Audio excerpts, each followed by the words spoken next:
Hello there, and welcome to the Indie Plus Game Night demo or presentation game. We're going to be playing for a couple hours, a tabletop role-playing game, and we have with us the Indie Plus staff, which I'll introduce in just a minute, and a super amazing guest game master for this game. So first of all, this game and this entire Hangout on Air conforms to the Indie Plus community standards, which you can find on indieplus.org.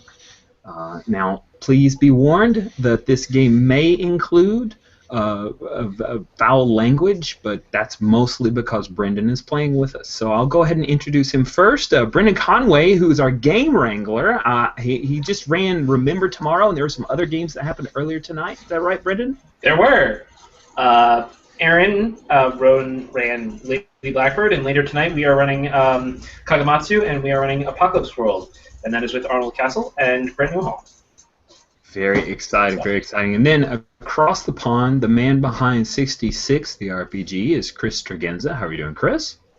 I'm doing great, because today, on Monday, we start shipping our Kickstarter. So, hooray, finally, at long last. So, yeah, it's been a fun couple of days getting that all ready.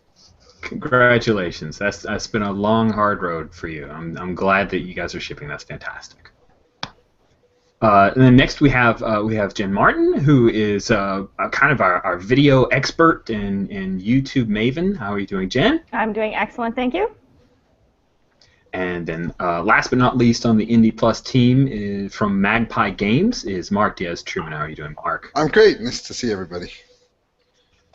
And then, as I alluded to, those who may already see it in the video or, read the YouTube thing or already know all the promotions that Chris Tregenza has worked so hard to let everybody know about, we have Shanna Germain of Numenera and Monte Cook's company. How are you doing, Shanna? I'm good. Thanks for having me, guys. Fantastic. So tonight we're going to be playing Numenera, which was a highly successful Kickstarter and now has launched the entire line of books and even has a video game and music. And I think dice and pasties. No, yeah, let's make those. Awesome. So go ahead and take it away. Oh, I caught you at the wrong time. I'm sorry. Let me. No, you're good. You're good. So we're gonna play Numenera, and you guys are all sort of new to Numenera or totally new to Numenera. So I'm gonna do a really quick world building, and then we'll do a really quick how-to. Thankfully, the rules are very light. And you guys roll all the dice, which is super fun. Numenera is set in the 9th world, which is super far distant future. It's basically science fantasy. According to the people who live there now, there have been 9 worlds that have risen and fallen, 9 giant civilizations full of advanced technology. The world today is medieval level of technology, but there's all these crazy things that have happened between then and now, terraforming, and maybe they changed the moon, and maybe they even changed the rotation of the planets, and they had all this crazy super technology far beyond what we have today. And so there are bits and pieces of it kind of scattered all over. And so these people with a medieval level of technology are finding them and trying to figure out how to make them work and how to use them for good or evil, depending on their interests. And it's all based on the Arthur C. Clarke quote that any sufficiently advanced technology is indistinguishable from magic. So people think that all these things are magic, but we in the 21st century see them as technology. So that's what we're going to do. And we're going to do a pretty short little session. I'm going to kind of start you guys in media res and give you a little bit of background so that we can jump right into the fun stuff. So basically the rules are super light. Everything has a level, and you guys roll against the level for everything. So whether you're kicking down a door, or combating a creature, or trying to persuade someone to do something, those all have levels. Because you're new, I'll give you the level. And so basically, there's a task difficulty chart, and it's times 3. So if your if the level is 2, then you need to roll a 6 on the dice. If the level is 10, then you need to roll a 30 on the dice. But there's ways to bring the level down, and so the ways to do that are by applying effort, which is like, hey, you're opening your grandmother's lock because she forgot the key. That's, you can take your time. You might get it, you might not. But if the thing's chasing you in the dungeon, you need to open that lock. Then you're going to try super, super hard, and you're going to apply effort. And so that's how effort works. You guys are all tier 1, which means you have 1 level of effort. And so as we go, I'll talk to you about how to use that. You can also reduce it by having skills. You'll notice that on your character sheet you are skilled in things like the Numenera, or using electrical machines, or geography. And yeah, exactly. And those all help you bring the level, the difficulty down as well. And then also you will have things like ciphers. And ciphers are kind of the key to the system. It's why it's called the cipher system. And these are one-use, really cool technology devices that do really bizarre things and can completely change the course of the game. So you might have a detonation bomb that does 10 points of damage to some creature, but you only get to use it once, and so you have to decide wisely. And you can have a certain number of ciphers that you carry with you all the time. So if you pick up more than that, you have to get rid of some. And then the only other thing that's really important to know is that you have stat pools. And so you have a might pool, which is sort of health, fitness, and strength. You have a speed pool, which is sort of self-explanatory. All melee attacks can be either might or speed, but ranged attacks are always from your speed pool. And then you have intellect, which has to do with things like interacting with people, your personality, memorizing things, using the Numenera. And I think that's going to kind of be it. And then we can do the rest of it kind of as we go. It's pretty simple. Do you guys have questions about that? You know, it's a lot to throw at you at once. Right, you're all very quiet. I just realized you're muted. I was like, wow, really interesting. Everyone's paying attention. What is under my attacks? I have something that says Vered, V-E-R-R-E-D. Yes. What is that? That's a long, three-pronged kind of melee weapon. And so it has a point, and so you can use it as a stab or a bash weapon. Okay, thank you. So I have a question. Maybe I just missed it. What's the D6 for? The D6 is for your health recovery. You have a recovery rolls section, and so you get your first recovery is just one action, and then you have a 10-minute recovery roll, and then you have a 1 hour, and then you have kind of a day, which is 28 hours in the ninth world. And then there's also a damage track, and so I'll try not to let you guys go down on the damage track this time, but if you go down on the damage track, then bad things happen. But you have to go all the way to 0 in a pool before you fall down the damage track, so hopefully that won't happen. We'll see. Well, maybe I'll be cruel. Maybe I'll aim for that. No, I'm just kidding. Anything else? I think a lot of it will just kind of come up as we go forward, so... do you guys want to introduce yourselves? Each character has a sentence, and those are kind of your assets. And so, of course, you have a name, and then you have a type, which is glaive, jack, or nano, and they all have different characteristics. The jack is kind of a jack of all trades. The glaive is kind of the heavy hitter, and the nano is more likely to use Numenera and sort of be on the more mystical side. And then you have a descriptor, which talks a little bit about kind of how you move through the world, and then you have a focus, which gives you all kinds of cool skills and abilities. So it would be great if you guys would just go through and introduce yourself so we know who's playing who. We start alphabetically by the player. So Brendan, you want to go first? Oh, thank you. Well, gosh, that seems awfully mean. Just make me go first. Fine. Yeah, I am playing Dunin. Dunin is a stealthy jack who carries a quiver. I'm pretty sneaky, and I lie a bunch. This has not always worked well for me, as it turns out, because there was this one time I was accused of committing a crime, and I didn't do it. It's like the once. And when I tried to prove my innocence, no one believed me. So I had to run away, and they're still hunting me, the people who have accused me of this crime that I didn't commit. So that's not really that great for me. And I sort of hooked up with this group because I figured this would be a great way to not get caught or to keep on the move and remain hidden. And so far it's worked out pretty decently. Now the other thing I have is that while here I've become close with Blank, and this is someone I consider a true friend. This person gave you a gift of the bow you currently use. So, not having heard about anybody else's characters, having read about them, but I haven't heard your take on it yet, I'm going to do this the good old-fashioned way and roll 1d4. So that would be Chris. And so that would be your character is Jairus. So Jairus, you are someone I consider a true friend. You gave me a gift of the bow that I currently use. You're not like these other chumps. That's me. Okay, I think I'm next alphabetically. Yes, I'm Jeris. Jeris is a clever glaive who fights with panache. And yes, sort of towards more than young, but not quite middle-aged. Sort of man. I used to be a sort of caravan guard, and as that, I travelled around a lot. And I sort of got to know people in all these different towns would go to with the traders and things like that. And I met lots of people, so I know sort of lots of people everywhere, and always bumping into somebody I know or haven't seen for a few years or whatever else. But I sort of drifted into this group because of blank. One of those people I've met, but I would really like to impress this person with my skills, bravo, and wit.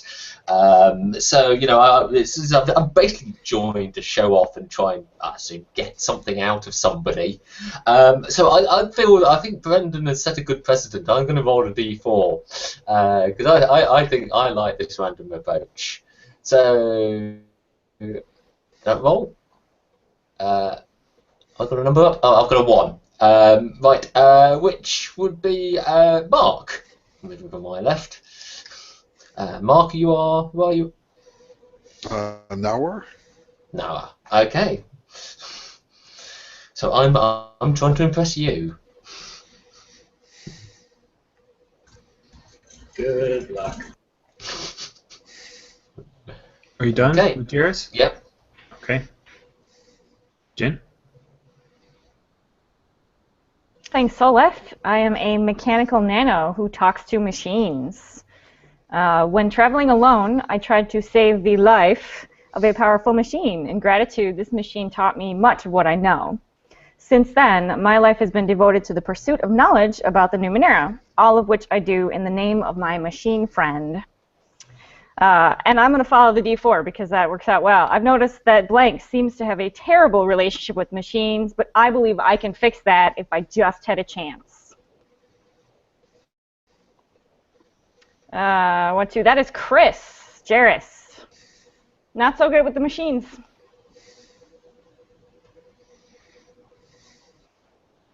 Damn technology. All set, Jen? Okay, great. I'm Noir. I'm a charming nano who commands mental powers. So I imagine I've grown up in sort of a desert-like environment, so I have a lot of sort of like loose-fitting clothing that keeps me cool, but is also very light and breathable. I have a scarf that I wear around my face, and most people have never seen sort of the part of my face. If you catch any glimpse of it, it has like pieces of metal and things that may have been embedded in me. And I'm kind of a little weird and maybe like a little religious. Like I have some connections with a religious order that you've seen me talking to, and I observe like a series of sort of strange tradition throughout the day. Like sometimes I'll stop and like observe a ritual that doesn't seem to make much sense at a particular time. I do exhibit sort of mental powers, which I don't really understand, both because that's cool and also because I don't know what these things on the sheet mean. So that's good for both of them. And I have a special connection to someone here who's particularly tuned into my mental powers. And within short range of each other, the two of you are always in telepathic contact. And since I like to yell at Brendan, I will pick Brendan instead of rolling a d4 because I think that will be funny. So this is going to be awfully one-sided, isn't it? Yes. So I have found that I am in contact with Denon, even though I sometimes don't want to be. Right? And that's me. So go ahead, Rich. I am playing Tatcha, who is the swift jack who works miracles.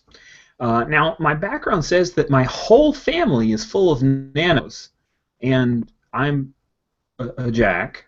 That doesn't bother me at all. I'm not at all touchy about the fact that my entire family are these magical nano masters, and I'm a jack, but that's fine. That's not a problem. I do happen to have a pair of memory lenses that are very helpful, so that's pretty cool. And I also says here that that Nawar suspects that I'm a messiah or a supernatural being, and he's got this weird religious thing going on, so I figured that makes sense to me. He convinced me to join the group, although I'm not entirely sure why that is, as in why I've joined the group or why he thinks I'm some kind of messiah. And that's me. All right, this is going to be fun. Okay, I'm going to give you guys just a little bit of background. We're going to start kind of in media res because we have a short amount of time. So, so the deal is that you guys most recently have been in a very small town, which in the Ninth World are called aldeas. And so you've been in a small town called Obrad, O-B-R-A-D.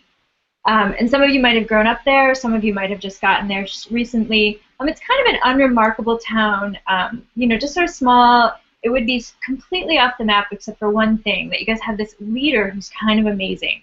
Her name is Kavron, and she is she's really smart, she's very fair, and she has this curiosity that allows her to do all kinds of wonderful things for the town. And so come up with this really neat idea to create a fence to keep creatures out so that the townspeople were safe. And right now she's working on a device that keeps crops from drying out, and so because of the things that she's creating and her enthusiasm, it's bringing all of these interesting people into town with interesting devices. And most recently, a very large piece of the Numenera has shown up in someone's hands. And I'm going to show you guys a screenshot of both your leader, Kavron, and the device. And so basically this is Kavron, and this device showed up in the middle of town, and no one really knows who brought it or why it's there. And so because, of course, she's interested and she was trying to figure it out, she started doing these experiments on it. She tried to figure out what it was for, and she's been trying to figure out, you know, who brought it. And she had no idea. She's been working on it for about a week. And then suddenly she started to seem slightly different. And you guys stopped seeing her for a while. And then the next time that you saw her, she looked like this. And you have interacted with her when she looks like this, and she is not aggressive, she's not mean, and she's clearly desperately trying to communicate something with you guys, but no one knows what it is. And so basically right now what she's doing is she's staying near that device, and it's hard to tell whether she's guarding the device or whether she's trying to keep the rest of the townspeople away from the device so that they don't touch it or do the thing that she did to cause this reaction.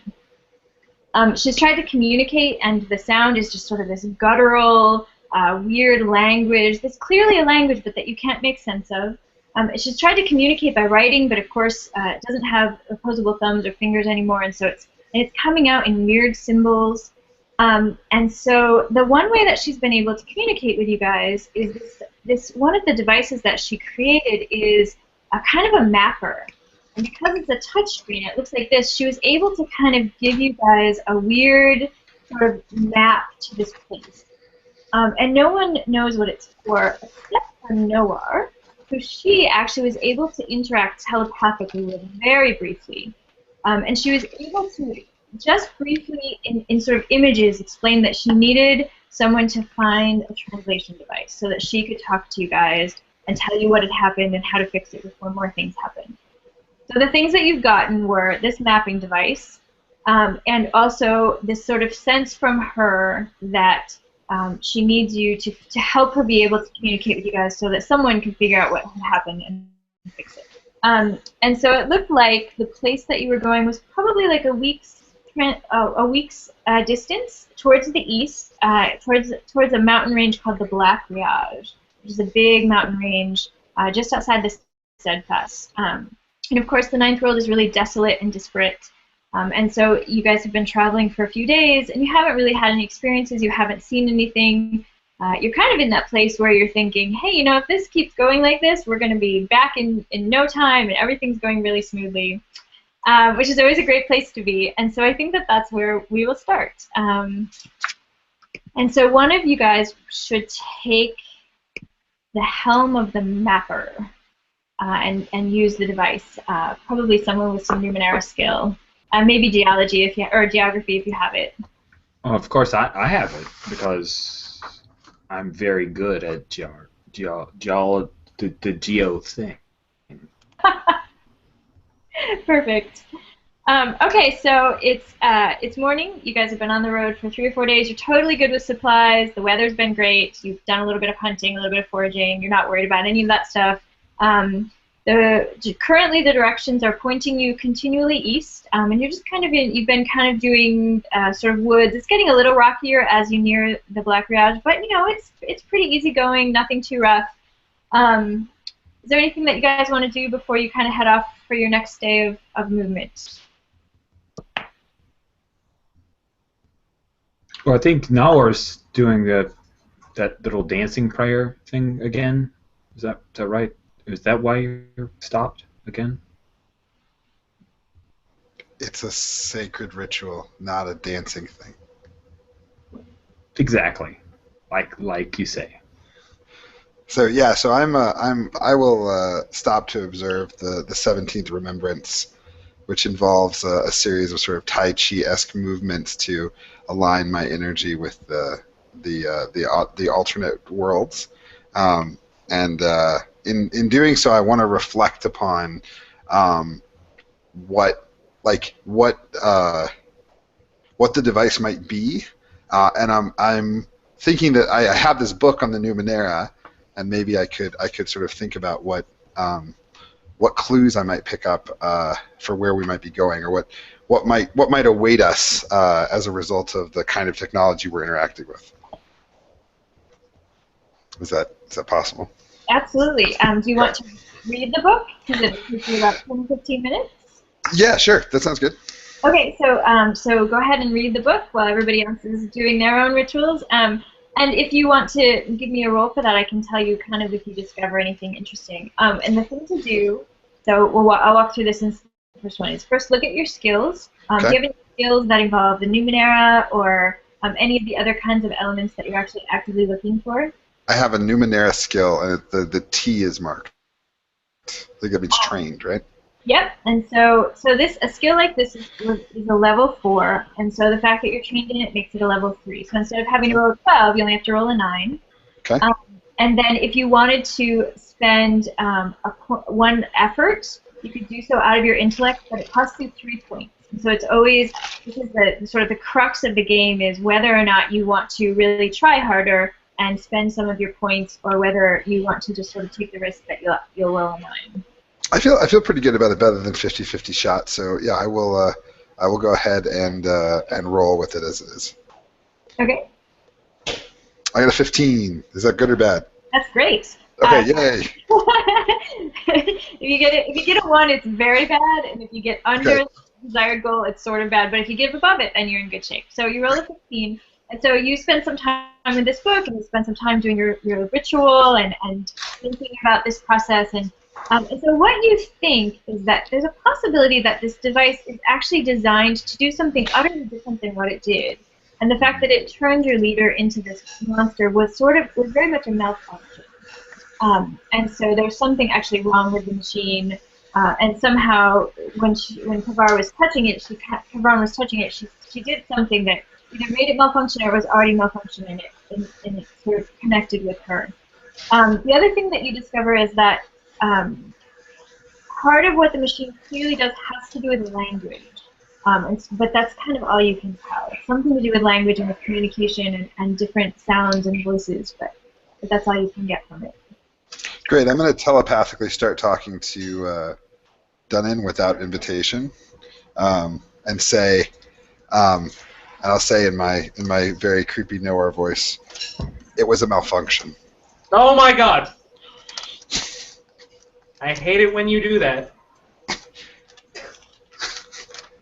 I don't think the device was intended to transform people into monsters.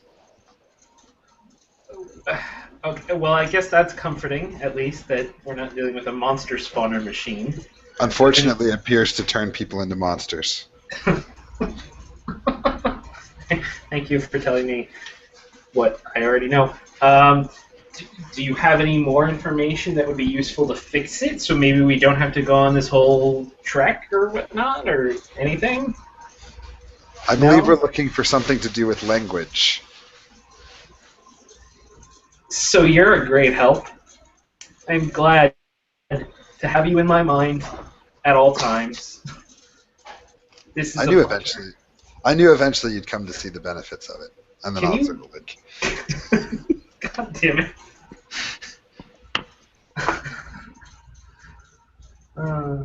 Go back to my meal.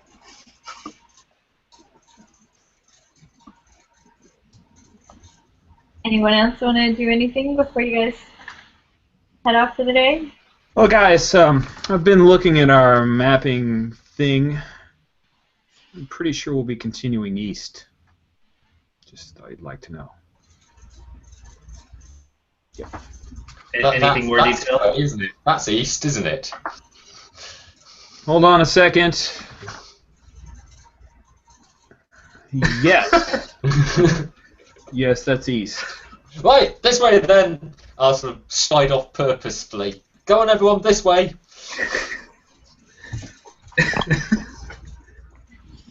All right. Are you guys packed up? Gonna head out? Yep. Okay. So your walking is still pretty steady, good weather. There's clearly a path here, which is sort of unusual in the Ninth World. There aren't a lot of places where lots of people travel enough to make a path, at least in this area. So it's really nice that you have enough room to walk almost 3 abreast. That's how wide this sort of dirt is without a lot of vegetation.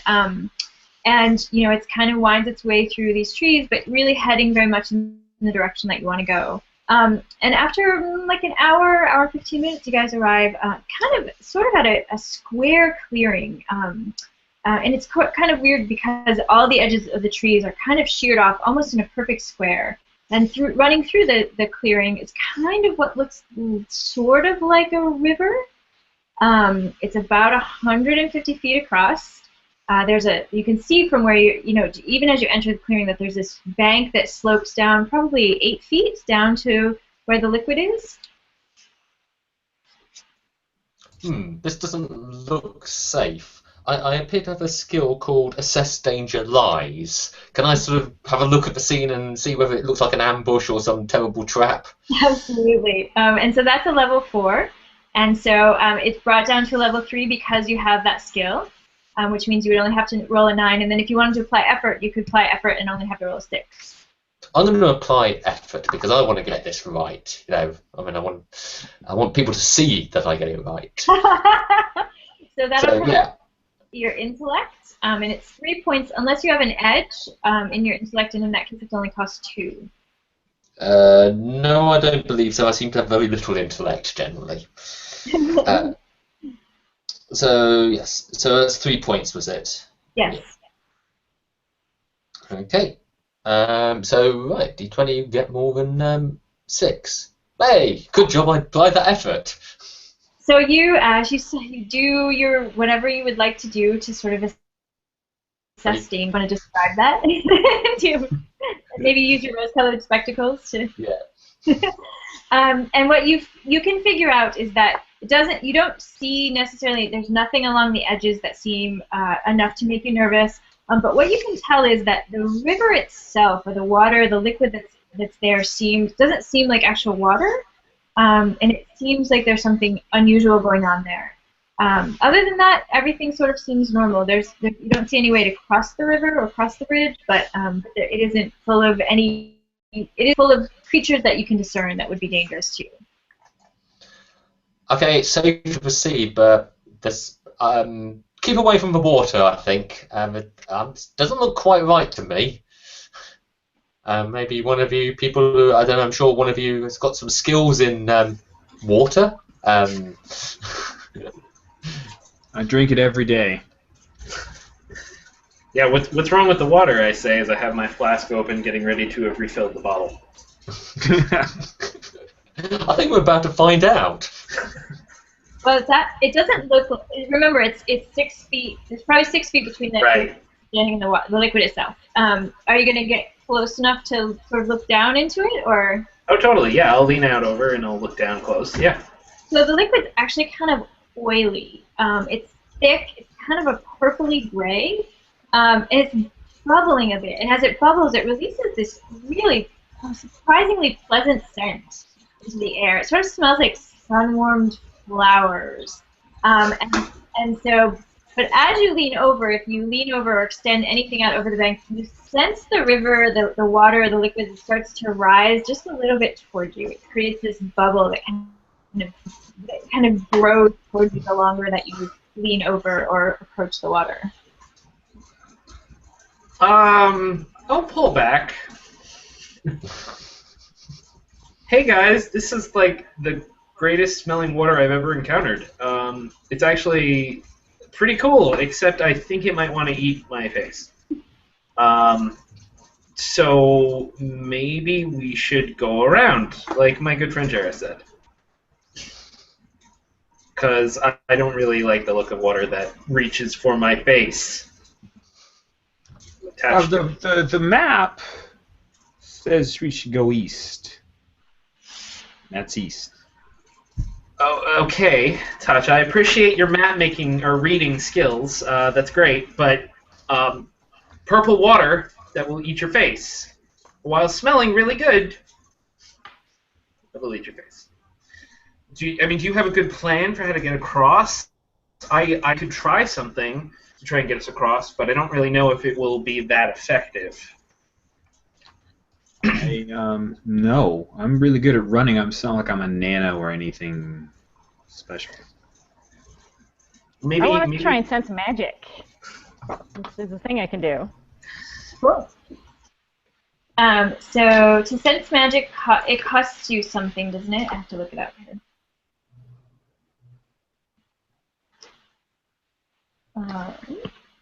Oh no, it is. You're trained in sensing magic. Okay, cool. Yes. So if you're trained in sensing magic, that means that it's one level less difficult, and it would only be a level 3 to sense magic in the area. So for you, it now becomes a level 2, which means you only need to roll 6, even without. Okay. I roll a 9. So as you're looking, you don't sense any particular magic except for in one spot. There's right along the edge. There's this circular spot that is covered with these very flat yellow flowers that kind of are. They almost are like a moss. They're so low to the earth, and it's just layers and layers of flowers. And you get the sense that magic, if you can even call it that there's something interesting about this spot. The other thing that you notice is that the sides of the river where they slope down, they're shiny, they're almost plastic, and they're very, very smooth. And you get the sense that they're coated with something that might have some kind of weird effect that you can't perceive just sort of looking at them. Okay. I'm just checking it out for now. I'm not telling you guys about this because I don't know enough about it yet. How wide is the water? I'm sorry, say it again. How wide is across?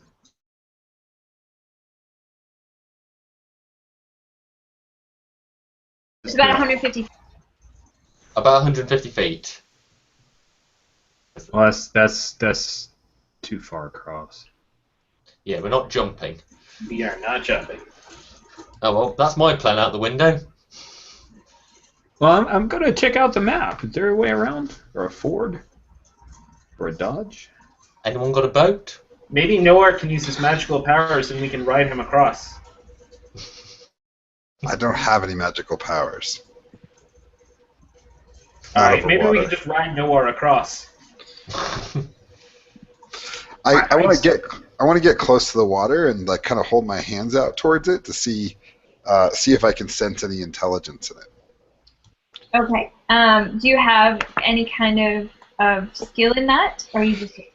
I have a positive / pleasant social interaction skill. Okay.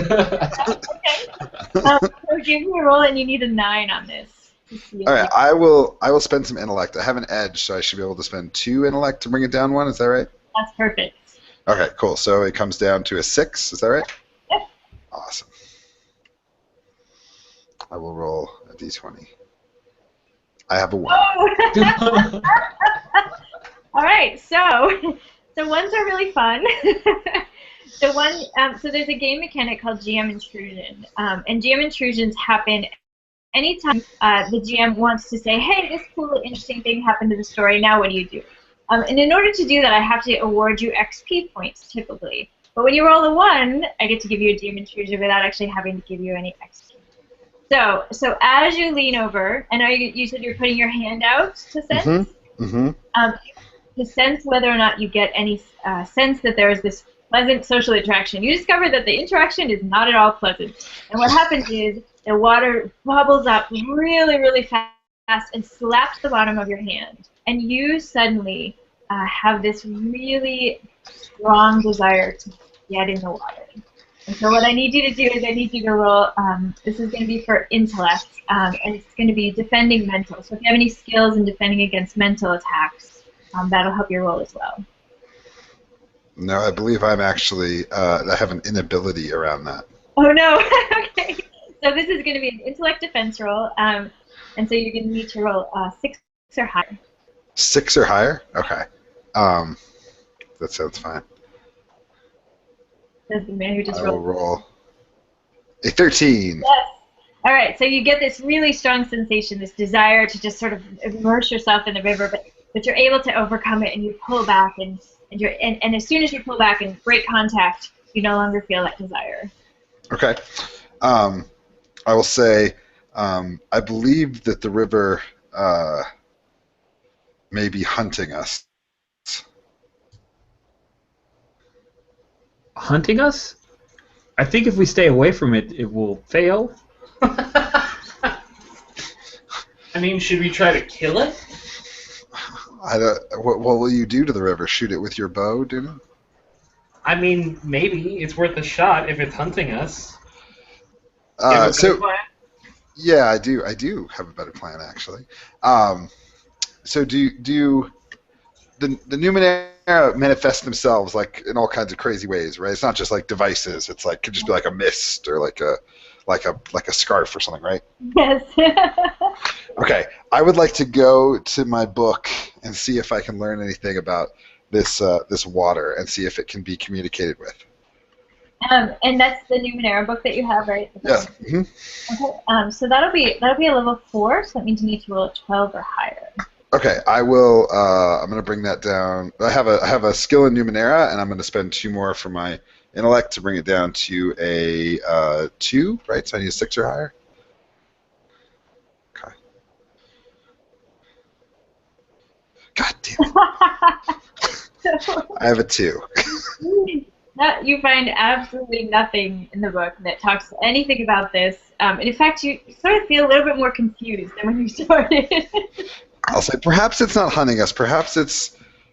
I don't know what it's trying to do. It's confusing. No, or I say as I pat you on the shoulder, it's okay. Maybe you should take a break.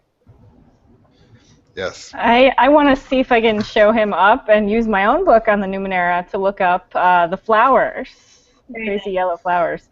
I'm not trained in the Numenera, but I have a skill in it. What is that? So if it's under skill, if it's marked with a T, it means you're trained in it. Uh-huh. So that you are trained in it. And does anybody have anything like botany that could help her? Because you can assist each other. I do have initiative. That's not botany. No. Okay. So you have training in the Numenera, and right? And so No, I'm sorry. I have a skill. Oh, that's the same thing. Maybe you're trained in a skill, and so so that'll bring it down a little, and the book will bring it down a little. As long as you're willing to take 10 minutes to kind of read your book and check out the flowers. Okay, great. And so you need to roll a 6 or higher. Okay. And can you tell me a little bit about, like, are you also touching the flowers or near the flowers, or? I get near the flowers. I'm not touching them yet, but I'll look at them and try and watch and see if the breeze does anything to them or. Okay, perfect. All right. I fail. I got 3. So you think these are the most ordinary flowers in the whole wide world? Yeah, they are. Nothing interesting about them at all. I think I touched one, actually, because obviously it's normal and it won't hurt me. Nothing happens. Okay. Has anyone got a rope? Say it again? Has anyone got a rope? I do not. Especially since it's 150 feet across. Nope. You guys should all have explorers packs, or some of you should have explorers packs.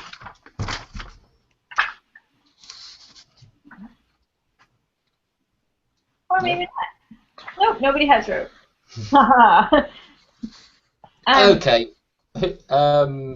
In which case, without the rope, there's only going to be one way to find out whether this water is truly dangerous or not, and that is to try it. No, hold on. This is why you're my bud, Jairus. Let me attack the water with my mind first. Yes. Don't. No, stand back. Let me. And I'm going to sort of stand there and with my ornately jeweled battle axe in my hand, which I'm not quite sure how I'm going to fight off water with it. I'm going to sort of like gingerly try and sort of like approach the water and dip my toe in it. So as you guys are fighting over who gets to attack the water, you hear the noise of a person coming down the path behind you. And he's coming quite fast. And within the time it takes you guys to try and make a decision, he is in the clearing with you. And this person is mostly humanoid, but is very skinny and has marks all over his body. And also has this sort of long hood that is kind of over his face. Do we recognize him at all? As a person, no, you do not recognize him. He looks like this. Oh. And he is moving quite briskly. He sort of sees you guys, kind of, he leaves his head down, but kind of glances your way, and then steps onto the flowers. And suddenly, as though you can't even see what happens, these wings are attached to his back, and he goes across the river. Well, the flowers give you wings? Why didn't you say that? Yeah, what are you nanos good for? I totally follow him. I jump out. Really? Yeah. Okay. So flying across the river on the wings is, without doing any research, is a level 6 task. Okay. Or 18. So Um. you can totally try it. Yeah. I'm totally gonna try it. I'm not totally sure how. Why don't you fly across and then you'll tell us how to do it and we'll be fine. Yeah, can I help? Is there something I can do to help here? Can I offer my skill with the Numenera to help you or something? Sure, absolutely. You can absolutely help. Okay, I'll totally help you out. And then do you have skill in leaping or flying or running or any physical activities? No. Okay, and Not so much. This would be also an intellect action if you wanted to spend some effort out of your. I'm totally gonna spend effort, and I have an edge with intellect. So that only costs you 2. So it only costs me 2. Can I spend multiple? Not yet. Not at tier 1. Okay. One level. So yeah, I'll definitely spend 2 points to bring it down to. What does that bring it down to? 15. 15, and then with assistance, it'll bring it down to a 12. Okay. I totally do that thing! Yeah. All right, so not only do you manage to just step on that thing and the wings come and suddenly you're gliding across the river, but as you go across, you look up and you realize that the sky is full of wings that you could only see when you were standing on the flower patch. And so as you leave the bank, you can't even see them anymore. They completely disappear. And then suddenly you are on the bank next to this strange creature who still is keeping the mask over his face, has not looked at you, is sort of seems a little bit stunned by kind of everything that's happening right now. That's okay. I'm a little stunned by what's happening right now. I can't even. I'll call back out over the river. You gotta step on the flowers. Then you can see the wings.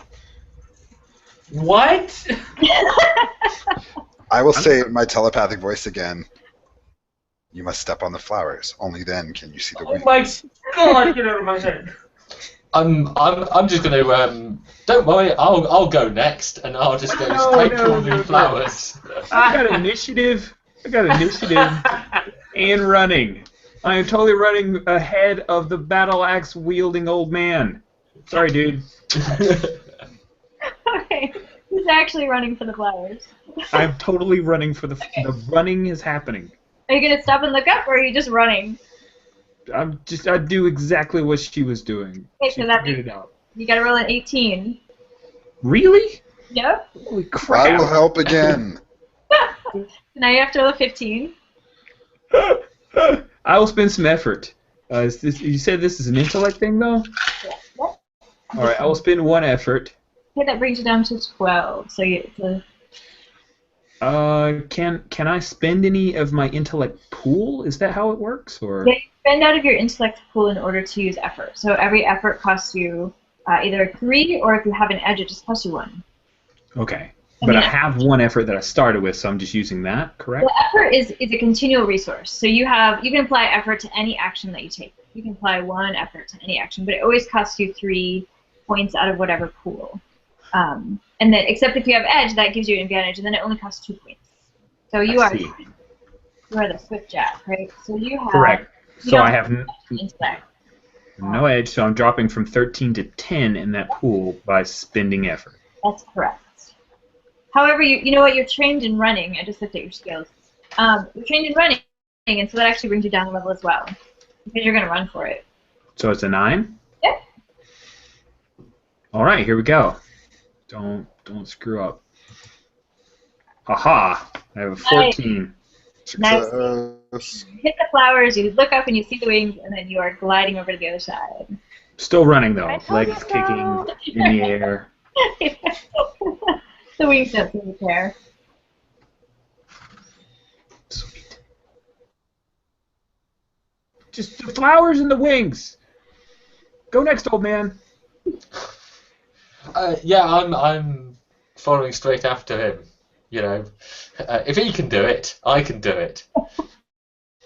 All right. So it's a level 6. So you have to get 18 or higher. There's definitely going to be some effort into this because I've got not much else going for me. And I've got climbing, and that's not going to help much, is it? No, it's not, unfortunately. So does that leave me needing a 15, or is that a 12? That's a 15 unless Noir is willing to help you again, since he's still on the side of the river. I don't know who's going to help him over, but no, not willing. No, I'm just kidding. Of course, yes. I'll help. Not for you, old man. For everybody else but you. Yeah. No, I'm not gonna help. I'm not gonna help Dunan because he needs to learn to master his own efforts. But I will help Jairus across. Okay, so I need a 12. I've got an 8. So you could have used a little more help. So you run, and as you near those flowers, you just sort of get a slippery start, and so you connect with the wings, but you sort of you just feel like you're not going to quite make it, and so the wings start to dive right as you near the edge of the water, or edge of the bank on the other side. That's Tasha's fault. You know, he's used all it up. He's used it all up and weakened them. That's why I'm not going to make it across. Right, I've got a gravity dampener on my ciphers. Having less gravity affecting me would seem to be like a good thing at this time. Yeah, especially if you had used it on your last action. but we will let you use it now since we're still learning if you want to. So the gravity dampener automatically activates if you fall 10 feet or more. And lets you safely land. So even if you pop it, you're still going to land in the river. Oh, that doesn't seem worthwhile. If I'm going to land in the river, I'm going to land in the river. So the wings bring you down, and you're only sort of ankle deep in the water. But as soon as you hit the water, you just feel this incredible sense of euphoria and this very strong desire to sort of put your entire body down into this liquid. Right, I do have resist mental as a trained skill. That's a very good thing. So I need you to roll an intellect defense, and you'll need to get a 9 or higher. Oh, in for a penny, in for the end. That's my. I'm going to use some effort. That's all my intellect pool gone, so I don't expect any smarts from me. And so it's 6 or more, isn't it? I need.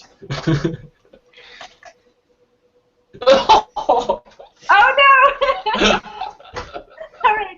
So you are unable to resist the lovely pull of this river, and you're just down in the water and just feeling this sense of euphoria, and you would like to live here forever. So Come on in, the water's lovely.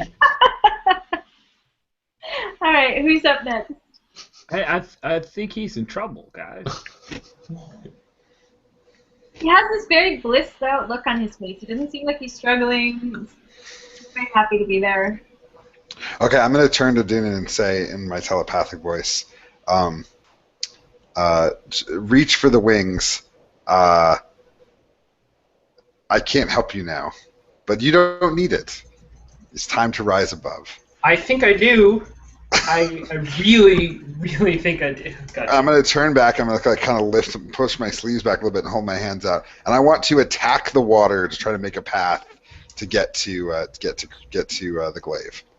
So you want to? Let me look at your skill set real quick. You have push.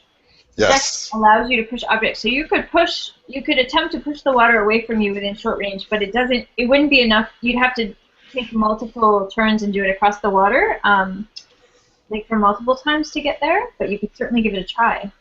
But it also costs 2 intellect points. So I don't know what your intellect pool's looking like. But. Yeah, I've got 16 points. Can I just? It's like kind of alive, right? Because it's reaching out for me. Can I just like attack it with onslaught? You are not sure. You would have to study it first, or try it to see if it's alive enough to attack it with onslaught. Because alive in Numenera could be something machine oriented, which means it may or may not have a brain in that way. Okay. Can I reach out to it telepathically then, and try to communicate with it? You can certainly try. Yeah. Absolutely. Okay, cool. So I'll spend an intellect point for that. Is that Cool. right? So I would try. So you are telepathic, and so you spend an intellect point, but you also have esoteries that influence others' minds, something you're trained in, and so that lowers it another level. So basically, you lower it by 2 levels, which means that you really only need to get like a 3 or higher to try and communicate with it. Okay, great. I have a 9. Awesome.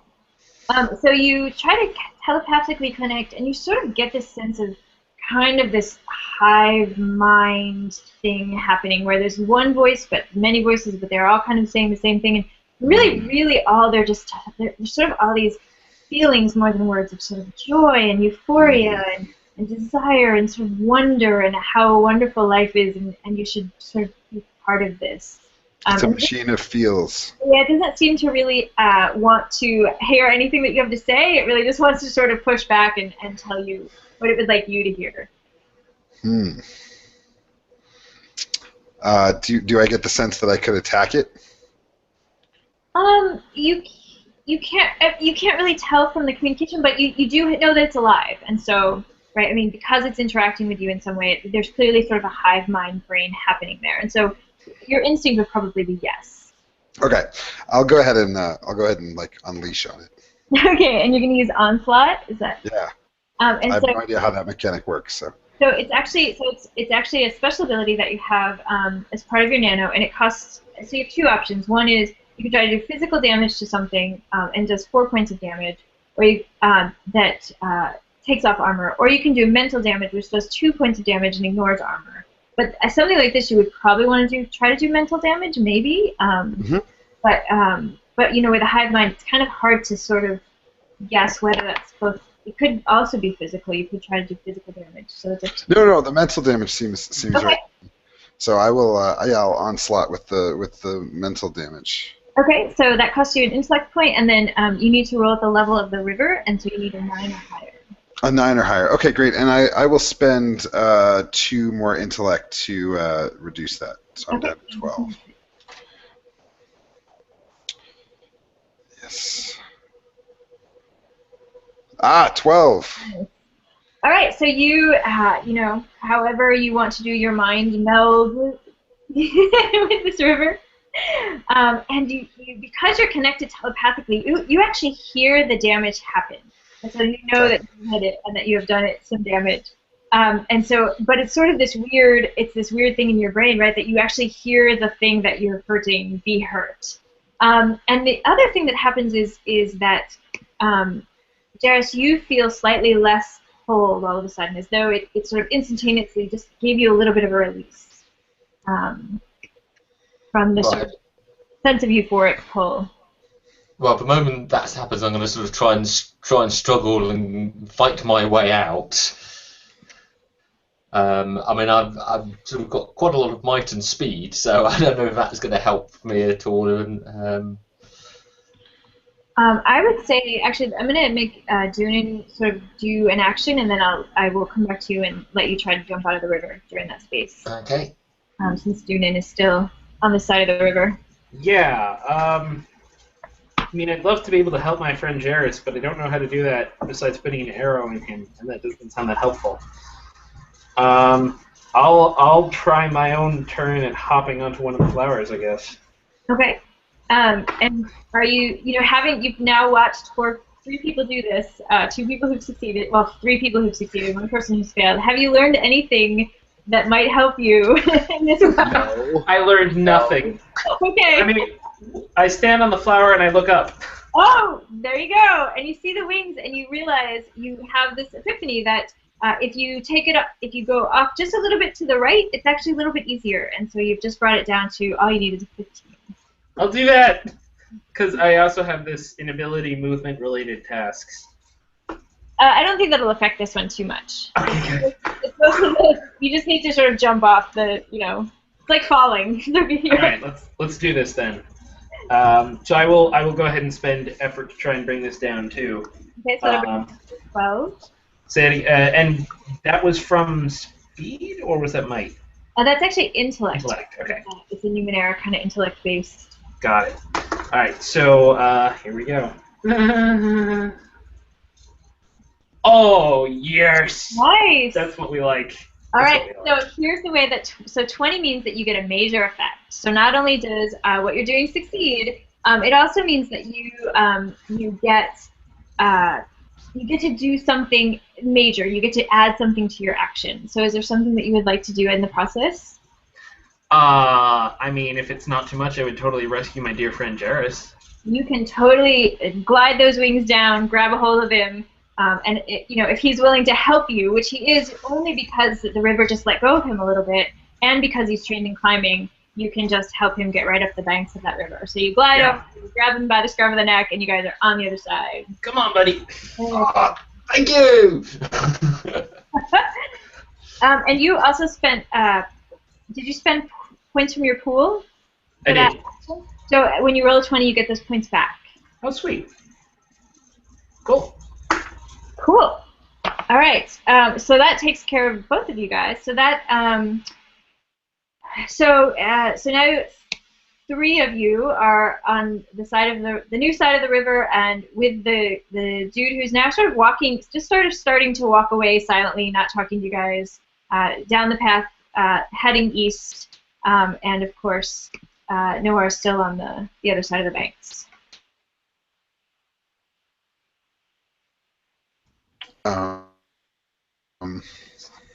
Solid. I'm the only one Why left. don't you go talk to Hooded Guy?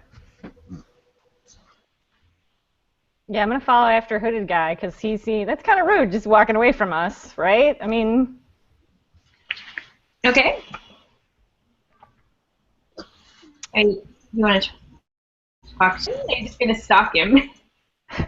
No, I'm gonna go say hi or whatever. Yeah. Okay, and he's kind of quiet, and he still doesn't look at you. He has this thing over his face, and he says, he kind of holds his hand up and says, "I'm happy to talk to you, but don't look at my face." Okay.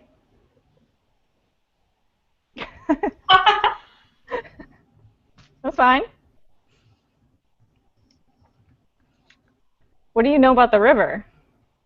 How could you not know about the river? Were you going to jump in there? Well, obviously no. I mean, my one friend looked like he wanted to jump in, but... That wouldn't have been very smart, I don't think. But I'm glad you got across. You're very smart learners. Do you think there's a way we can help my friend that's still over there? He has to look up and see the wings. Ah. Not Where everyone are you was going? from the time they were a child. I'm going home. Where are you going? I'm not entirely sure. East. Very smart. I take back my assessment of your mental skills.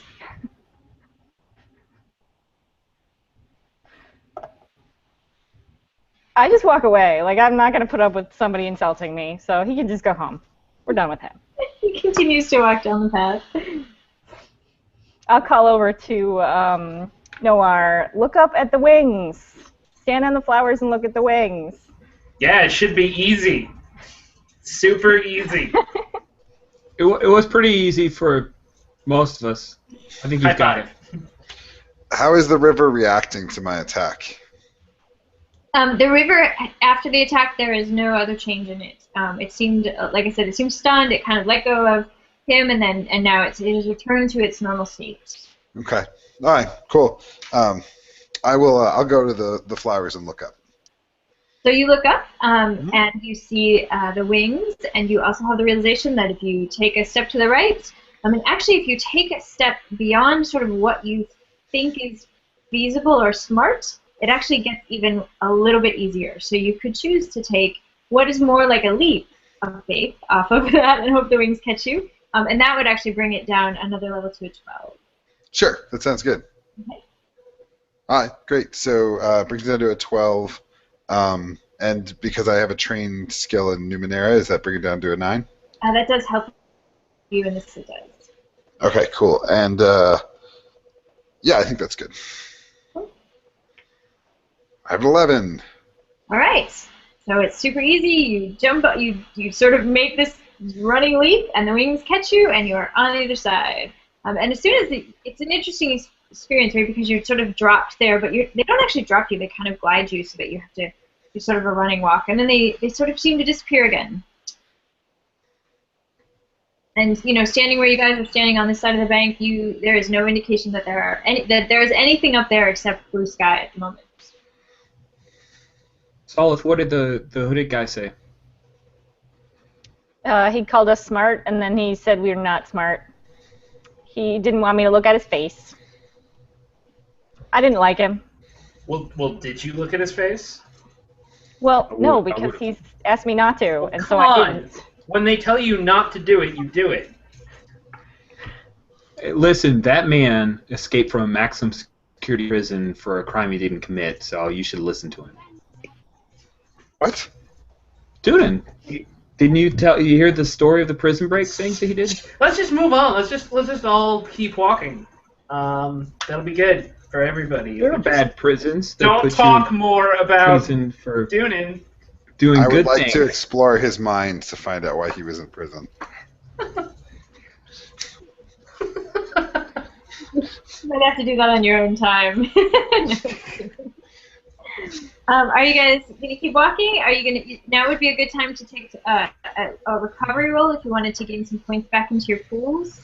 Oh, I do want that. Yes. My head hurts. You could also take your 1 action and your 10 minutes, which would allow you to roll a 1d6 plus 1 twice. It's kind of up to you guys on what you need. Yeah, that sounds good. Let's do that.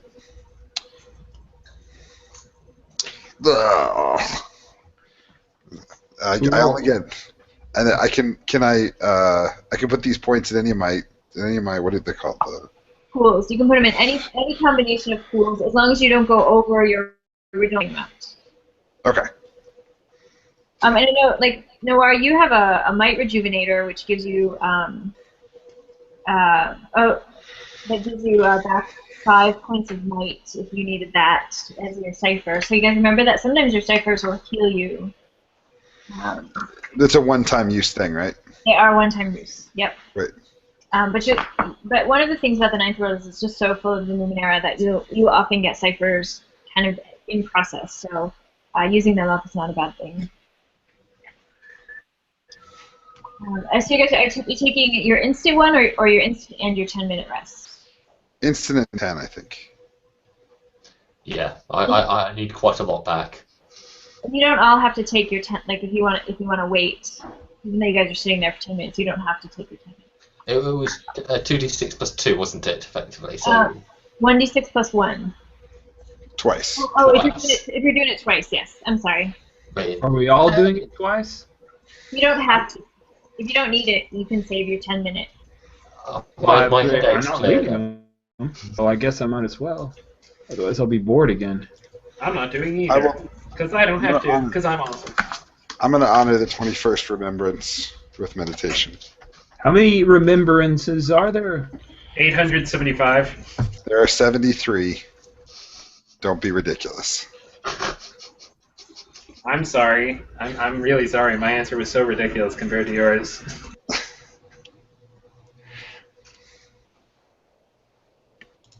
All right. You guys, you gonna keep following the path toward the east, or? Hey, hold on, guys. East. It's still that way. We're headed to the Black Mountains, but in case we get lost, map. Glad we have you, Tasha. Anytime, ex-con. East! All right.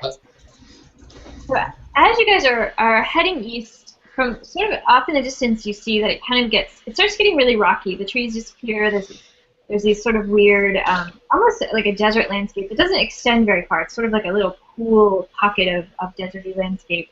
And you see up ahead, with his back to you, the man who you tried to talk to earlier. And beyond him, you see why he has stopped. And the reason that he has stopped is because there is one of these on the path in front of him. And this creature is about shoulder high to most of you. It's blood red, and it's full of these sacs that have something inside them. You can see whatever's inside the sacs kind of moving around and wiggling a little bit. Nope. And the creature is currently facing the gentleman that you saw earlier, and they aren't engaged, but you can tell it's this moment of tension before something begins to happen. I'm going to move up with my axe, my beautiful axe, to stand next to the hooded guy and just say, "Do you know what this is?" It's a blood barn. Beware the sacs. To beware the everything. And he actually has a oddly shaped kind of crossbow that looks like it almost shoots out three simultaneous. They're not necessarily arrows, but they're three simultaneous sort of metal rods, and it looks like it shoots them all out at once. And he has it notched, but he's not taking action. And the creature is about probably like 25 feet in front of you guys on the path, or in front of him on the path. I'm going to start slipping around it to the side, trying to hunker low and move slowly and remain unseen. Okay. And you're going to go to the right or the left? I'll go to the right. Okay. I have this special ability, Scan. I don't know what that does. So scan is the ability to, you use the ability to look at a creature or an object, and it tells you the creature or object's level, but it also, if you do a really good scan, it will also tell you some additional information about the creature. Yeah, let's do that. So you have to get a little closer. You have to be up to where the other two are standing in order to make that work. Okay, I will walk up. Okay. And it costs, what's the cost on that? Do you have it on there? Yeah, 2 intellect points. Okay, and so you would need to roll a 9. Okay. I'm going to spend 2 more to make it a 6, because I have edge. Not so much. No. Okay, so for some reason, this ability that you have is just completely malfunctioning. If you don't know if it's because of the creature or the space that you're in, but that is one of the things that happens all the time with skills that come from the Numenera, is that just every once in a while, they just kind of fizzle. And so you try to do it, and it just sort of fizzles on you. Anybody else? Noir, do you want to take action? Mark, you muted if you're talking. Noir, please stop talking and doing his brain and talk out loud to the rest of us. I second that.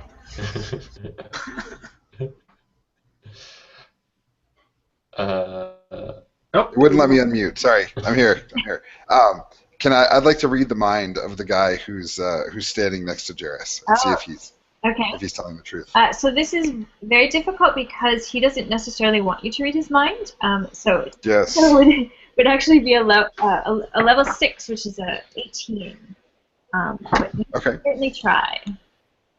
Yeah, I will lower that difficulty by spending an edge, spending 2 edge, down to a 5, and then I have a skill in esoterics that influence others' minds. Does that apply to this? That would absolutely work because you're trying to keep you in. Knock knock. That gets down to a 3, right? And yeah, I think that's it. What's a cat's eye? A cat's eye is a cipher that lets you see in the dark. Okay, cool. So I will roll 15. Excellent. So he seems a little grumpy about being invaded in this way, but you sort of hear this long-suffering mental sigh, and he kind of lets you into his mind. And not only do you learn that he's telling the truth, but you learn that he's also, the reason that he's telling you not to look at his face is because it's dangerous for you guys. Not because he is worried about his face in particular. Yeah, it's not just the feels. Okay, cool. Yeah, I'll stand back then and let the more martial members of the group deal with this blood thing.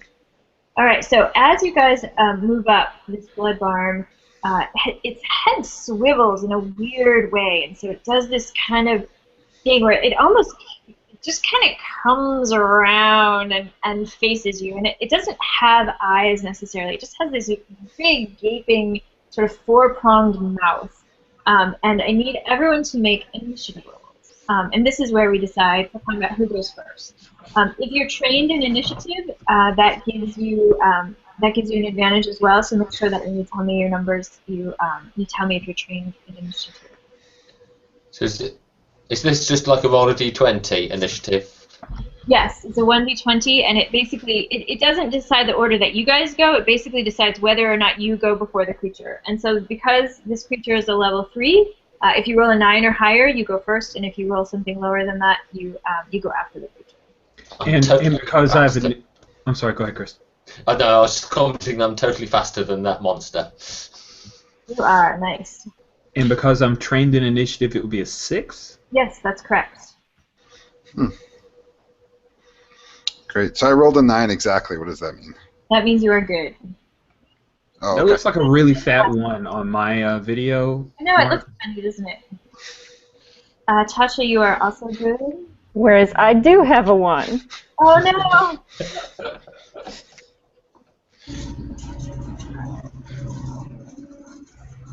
Oh, Solith. We hardly knew you. Okay, so Junin, you also are 6. Yep.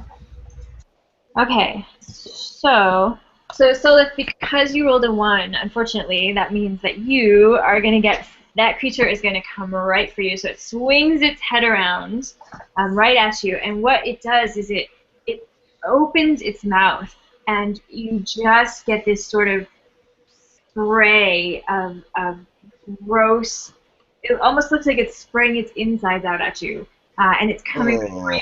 What I need is a defense roll, and that also needs to be a 9 or higher.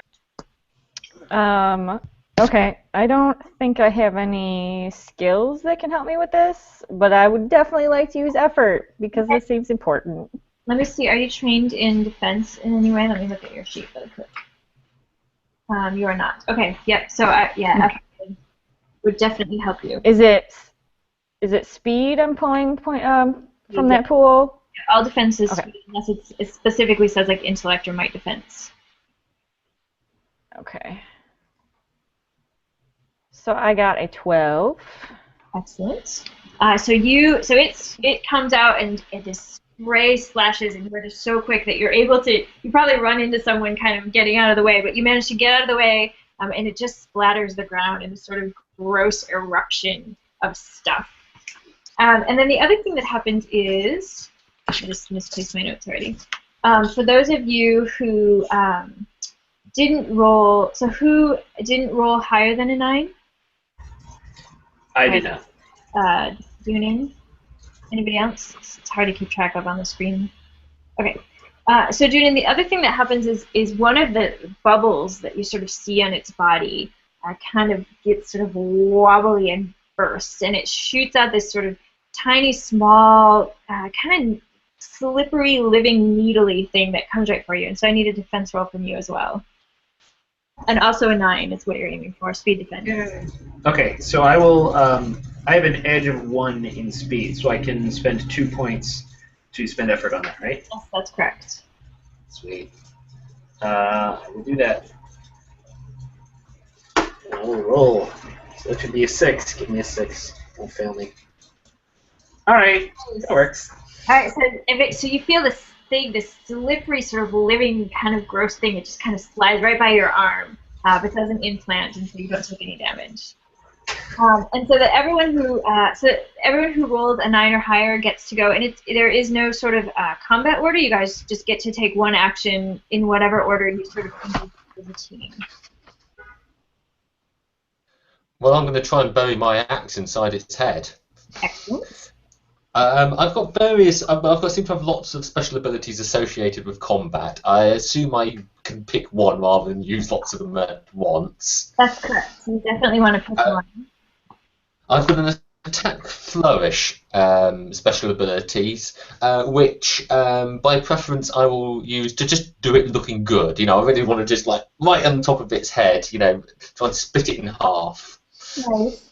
And so when you use attack flourish, basically anybody that you choose that you can see gets a +1 bonus on their next die roll as well. So it looks good, but it also gives everybody else a bonus. I'll take it.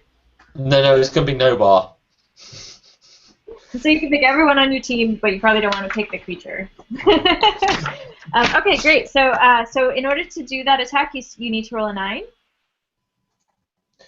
Okay, this is might or speed, isn't it? Yeah, you can pick whether you want to be super fast or whether. But if you're trying to cleave its head, you probably want to choose might, since. Yeah. I'm going to choose might, put some effort in, and seeing as that's an edge, that's only cost me 2 points. So this should be a 6. So dead easy. Up, down, hit the wrong button. Dead easy. Yes. Take that, you horrible blood pus-filled bag of. God knows whatever you are. Excellent. So you, with all this flourish and panache, you bring your axe down on its head, and it takes the impact, and you can see it actually sort of reel. And this place where it kind of opens, you can see it sort of split just a little bit in this kind of unnatural way. So now that this mouth is kind of, the top part is kind of hanging down, it doesn't seem to quite work the way that it normally does. Excellent. Anyone else? I would like to stab at it with my very trident weapon bash swipey thing. Okay. So you can do, so your options, you can do thrust, which gives you 1 additional point of damage, but costs you a might point. Or you could just do a regular, some kind of attempt to smash the thing. Oh, I think that I will go ahead and use up the might point, because thrusting heavily into a sack beast sounds like a great idea. So I'll do that, because I'm sure nothing wrong will happen if I burst one of the sacks. All right, you need 9 or higher. Very well. That would be a 9. Yay. Excellent. So you take your Verid and you stab into it, and all of these sort of living bubbles on its side just kind of burst open, and the little slippery things fall out and are flapping around on the ground. But you can see that it's very, very hurt. It's sort of reeling, and it kind of seems like it's off balance. Its head isn't as high as it was before. It's just sort of, it's still upright and it's still standing, but it's definitely very hurt.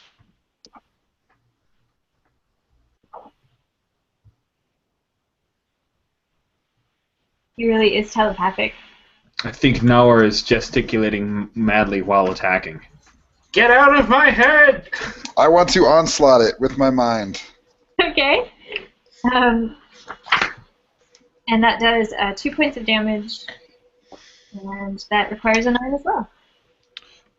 Cool. So onslaught. My Numenera skill doesn't reduce it because it's not like a thing. It's like an ability with me, right? All right. So I have a 9. That's the. Yep. All right. Cool. Yeah. I will. I'll just roll. That's fine. Okay. 17. Very nice. So in the 17, not only did you hit, but you deal 1 additional point of damage. And so your onslaught actually does 3 points of damage. And so you blast it with your mind, and you just see it stagger, and its legs collapse underneath it. And as it falls to the ground, all of those bubbles just sort of burst into this giant pool of crimson liquid. And it is dead. Jairus, move back. Stay away from the liquid. I'll take the advice and jump back. Ugh. Should have hit it in the head, done the smart thing like I did.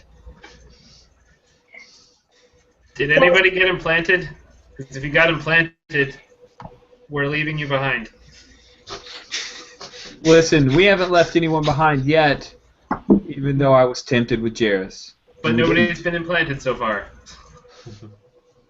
No one has been implanted, but one thing that did happen is while you guys were fighting, the creature that has been standing near you, his face shield has sort of slipped to the side. Don't look. No looking. Don't look. So this is I'm looking. I looked. Totally. I'm looking. Come on. So this is a group GM intrusion, which means that you all get 1 XP. And you'll see a little top on your character sheet where you can mark your XP. And XP can be used in the future to, gain new skills and to add to your effort or add to your pools. But you can also spend 1 XP to re-roll any roll, whether it's yours or someone else's, that happens at the table. It would have been better earlier, Jairus, if you'd had an XP. I was busy trying to earn some. All right, so the creature's hood has slipped to the side, but he doesn't realize it, and so he's just standing there. Oh, your masky thing seems askew there. What is that? Did you actually look at him? Yeah, nobody warned me because Noah's all brain talky. I did warn everybody just now. I shouted, "Don't look at him," with my words. I thought you were talking about Jairus. No. He very rapidly covers his face and is both embarrassed and incredibly apologetic. And so he just seems so apologetic that he sort of seemed incoherent, and it's hard to figure out what he's so upset about or what's happening. And especially now because his face thing is kind of only it's on, but it's sort of muffling his mouth, and so he's talking to you, but it's sort of frantic and hard to understand. We're traveling to the Black Riage, friend. Can you help us? You looked at my face. Did you look at my face? Yes. Okay, so you need to make an intellect defense roll, and you need to roll a 9 or higher. And if you want to use effort, it comes from your intellect. And if you have any intellect defense skills, that helps you as well. I have no intellect defense skills. I will use effort. Okay. And that takes me to a 6? Yes. Cool. All right, nice. So not only are you looked, but it seems that whatever he is worried about, you are utterly immune to it. So you are one of the few people in the world to have looked at his face and who has had no negative reaction. Friend, I'm from a long line of nanos, which I happen not to be one. Don't worry, I can look at you, and it's okay. You don't have to be scared. I do not believe that.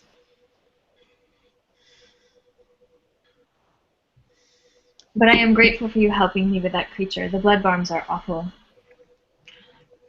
You use a plural. Are there more near? They come in herds. 6, 8, as many as a dozen. we should keep going east, friends. We're going to Black Riage. Have you been there before? We're looking for something to help our Aldea. The Black Riage is very, very large, but if you're heading east, there's a village there. I'll come over towards them and say a village near the Black Riage. It is closer to here than there. Understood. I don't see it on the map. Can you point it out to me? What is this device you have? Seems extremely interested in your map. Oh, well, yeah, here you go. I won't hand it to him, but I'll definitely let him take a look here. Damn it. Here you go, you handsome fellow. Take a look at our map. See, we're going to the Black Riage. We came way over here from Obrad, and over the gooey river of happiness. So it's here. Are you willing to give me that? No. We still need to get to the Black Riage, my friend. You're heading in the right direction. It is probably half a day's walk. You're very close. It would be less than that if these people weren't so slow. I agree. We're seeking some cure for our great leader back at Obrad.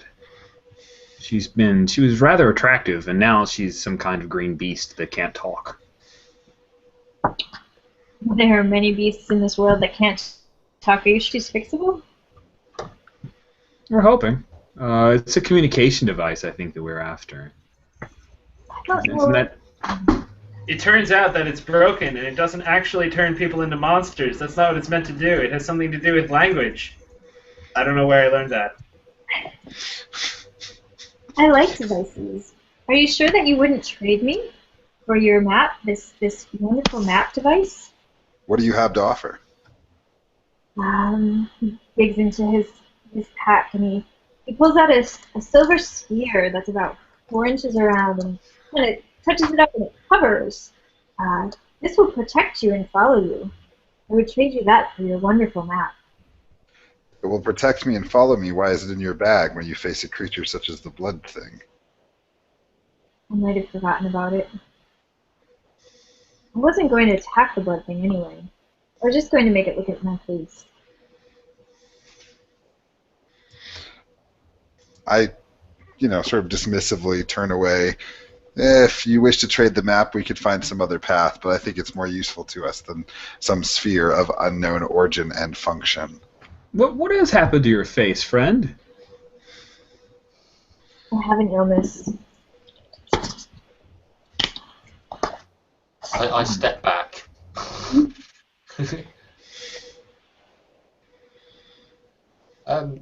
Yeah, we can't trade our map. I mean, how are we going to get home without a map? So, we know where we're going, so shall we push on? Mm-hmm. I wish you the best. Thank you for helping me with the blood bombs. I hope that you don't encounter any more of them. Thank you. Our pleasure. This way, east. I don't trust you. Alright, so you're going to keep heading east? Hold on. Yes, we're going east. Map in hand. Alright, so as you pass through this deserty area that you were in, you very quickly come upon what appears to be a field of incredibly tall, sort of translucent blades of grass. They're about 15 feet high, like they're way, way above your head. And they're really rigid and sort of sharp, and they also almost look like, translucent green swords rising up from the ground.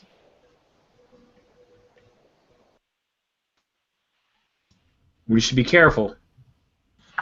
I don't see any bodies around, but giant blades of grass does look suspicious. As you guys Yeah, are... Sorry. So now you go on. I was just going to say, as you guys are standing there, you start to hear this sound that is shh, shh, shh, and it seems like it's coming from inside the grass somewhere. almost this whoosh, whoosh. It's very slow, it's very methodical. It's not speeding up or slowing down.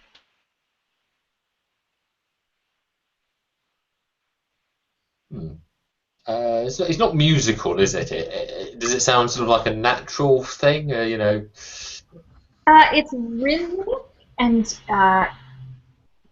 almost sort of sounds like compressed air in the sense of like, although I don't know your characters would know that, sort of this, it's sort of a rhythmic sound of something sort of being extended and brought back together. And there's actually more than one, and so there's sort of a couple of rhythmic sounds. And it doesn't sound very large.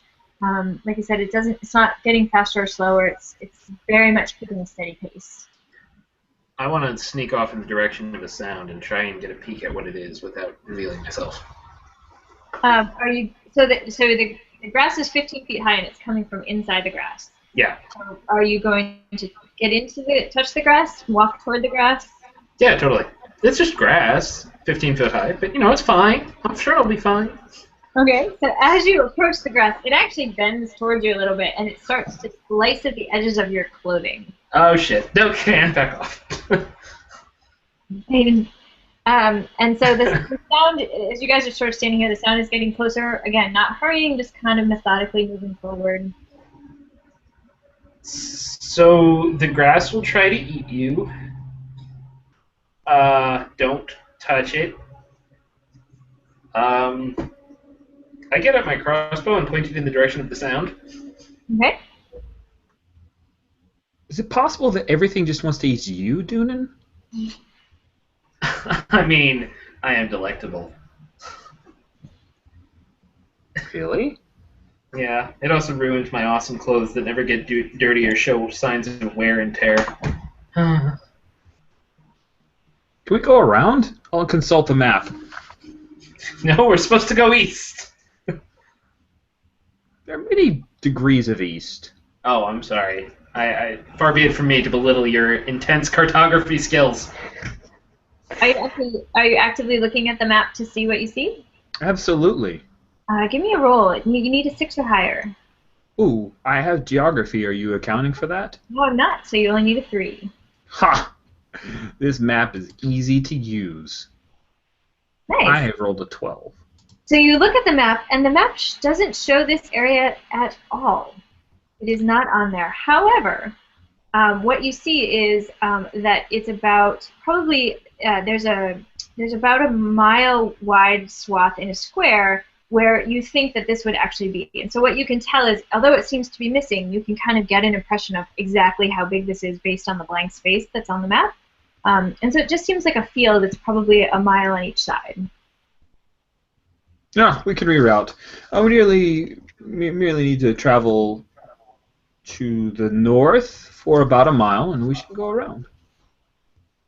Yep, makes sense. I mean, none of us have got a lawnmower, so let's go north. It would have to be a very large mower of lawns.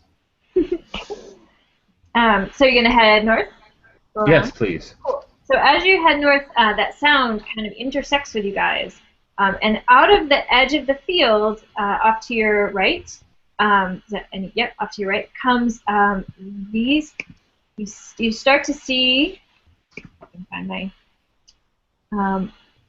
The sound gets louder, and then you see these two people step out of the field, and they're both wearing these incredibly tall technological leg extensions, and you realize that's the sound that you've been hearing. This as they walk through the grass. And they both have these long spears, and they seem to be catching. It seems like they were catching something in the grass because they both have packs, and they sort of are startled to see you there as they come out of this very long grass. And of course, they're quite high above you. They're about 16 feet, so they're just slightly above the grass. Oh there! Where can we get some of those? You can get them from us. What an odd question. Don't you have your own? No, unfortunately, my comrades forgot to pack them. I mean, we've been through so much trouble. We'd really appreciate any kindness you could show us perhaps like allowing us to get through this horrible blade grass forest place, because we really must rely on the kindness of others. We are on a heroic and noble mission to save the lives of many, many poor besodden villagers who are sick with green monster disease back where we come from. You get the impression that this woman's question was sort of a teasing question, and so she's listening to your answer with this very amused expression. And she almost starts laughing, but you can tell that she's working very hard to sort of hold it back. The gentleman that's with her is a little more stoic and doesn't seem quite as amused or impressed by your story. And as she's listening, she quickly strips the legs off, and so that she's standing on level with you. The guy, however, does not. He remains about 16 feet up in the air, looking down at you, and you sort of get the sense that he likes that position of being up there. And she says, "Well, we're happy to trade. I mean, we're tradesmen, so we couldn't give you our devices, but we always carry extra if you guys were willing to make a bargain. But why wouldn't you just go around?" See? Hello, I'm Tasha, and we were in the process of going around. But it would save time to save the people of the village who are suffering from green monster disease. Wait a second, now we're in a hurry? After we spent 20 minutes reading books earlier by the river? That was not my And decision. then 20 minutes recovering? Like, everyone was just breathing lightly. I don't even understand that. I had a headache. See? Oh, dear. I would like your stilt machines, though. They are interesting. Right? Where are you heading? Perhaps we could help you. Perhaps I could help you. Ennies there is not the most helpful man in the world. She kind of gives me a plan. I'm very happy about you guys. Oh, excellent. We're going to the Black Riage, which I believe is east. The Black Riage is very black. Do you have a more specific place you're heading? I don't know. Do we have a more specific place we're heading, Noir?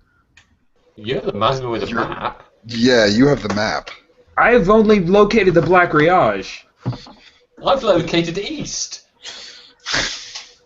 We're not sure. The cure for the green monster plague is hidden. Kevron actually did make. There is a spot on the map, and it is not quite to the Black Riage, so you can see it on your device.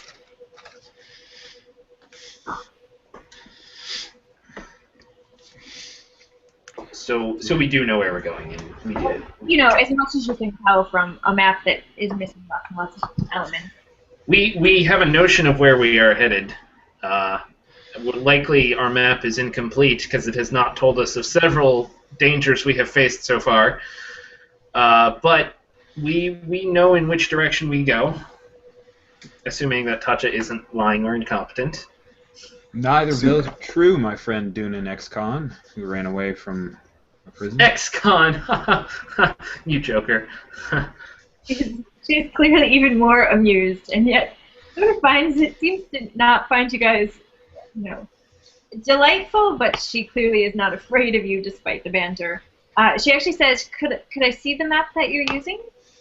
Well, of course. Here, take a look. See, we came from Obrad, and we crossed the Silly River with made happy thoughts that Jairus decided to take a bath, and then we met a guy with a face that wasn't too bad looking, and now we're here. And you're going somewhere on that map? We are. The Griage over here. There's a village that we found out about. We're probably stopping by there for snacks. That doesn't look like a village, that place that's on there. That looks like the Black Mound. Is that where you're headed? Is that where we're headed? What's the Black Mound? It's the place of those with language. Ooh, yes! We're headed to Language Place because our leader can no longer communicate with us. So, Black Mound, interesting. Are you the leader, or is this other talkative dude the leader, the one that can't communicate? I'm the leader. Of course. I can see why they need to find you some help, yes. That is actually in the middle of this field. You are very close. Cha-ching. Ah. But you have to be careful among them. Them? Those with the language. Well, why? I've never been there myself. You, tall fellow, have you been there? What should we be wary of? Why are we standing here talking to these people? Malva, we have things to do. Oh, shush. They live right in the middle, but we avoid them. But if you have something to share, to trade, we will happily give you our stilts. We have 6 pairs. Is that enough? I've got a controlled blinking nodule, and I can legitimately say I don't know what it does, so I'm willing to trade it. Wow, you drive a hard bargain. That's Jairus. We would need either one thing for each of our devices, or the promise that you would return them. I absolutely will return them, because then it would give me a chance to meet you again. No, I want to meet her again. You can, Doonan. Ex-con? I'm done. No, that was a joke. I think the ex-con would need to give us something. I Request. will give you my word upon my honor. I have lies and trickery. You can totally use that to convince her. You can absolutely try to convince her that she should believe you. I'm totally believable. You would need to give me a roll, and that would be a 12 minus your training in lies and trickery, which would be a 9. And I'll exert effort, so I go down to a 13. Sorry, I go down from a 13 to a 10 in intellect, and I will roll. Raw! Watch this as well. God! Are you kidding me? Wow. She looks even more amused, as though she sort of doesn't quite know what to do with you, but it's very clear that she's not willing to she's not willing to trade your word for one of her devices. You will have to give her something. Fine. As you guys are talking, she asks all of your names, and the way that she asks it is very serious, unlike the rest of the things that she's done. It has been sort of with amusement, and so when she asks your name, you get the sense that she is asking as part of this pact, that she will give you these devices, and that she's taking your name, and that it has a great deal of meaning and weight when she asks it. And so you can decide whether or not to give you her name in exchange for the device. Okay. So she has 6 of these devices. They're super lightweight. They fold up very, very small into a backpack, and then she holds them out to each of you and says, I would ask your name in exchange for the device. I'm Tasha, Swift Jack, who works miracles from the long line of nanos, which I am not one. She gives you the device, and this is, and just help these guys put these on, please. He begrudgingly gets down from his stilts on this one step to help you put the device on, and she continues to hand out the devices.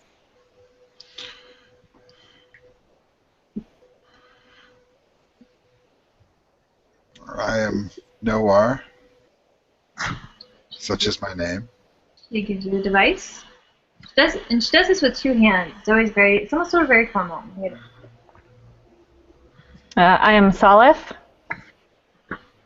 Gives you the device. I am Jairus. Many know me on the roads around these parts. She sort of looks at the device and kind of laughs and then gives you the device. And you, ex-con, what do you give me? Oh, my name is Lelemachus. I thought you said it was Dunham. Oh, god damn it! Alright. My You have name is something Doonan.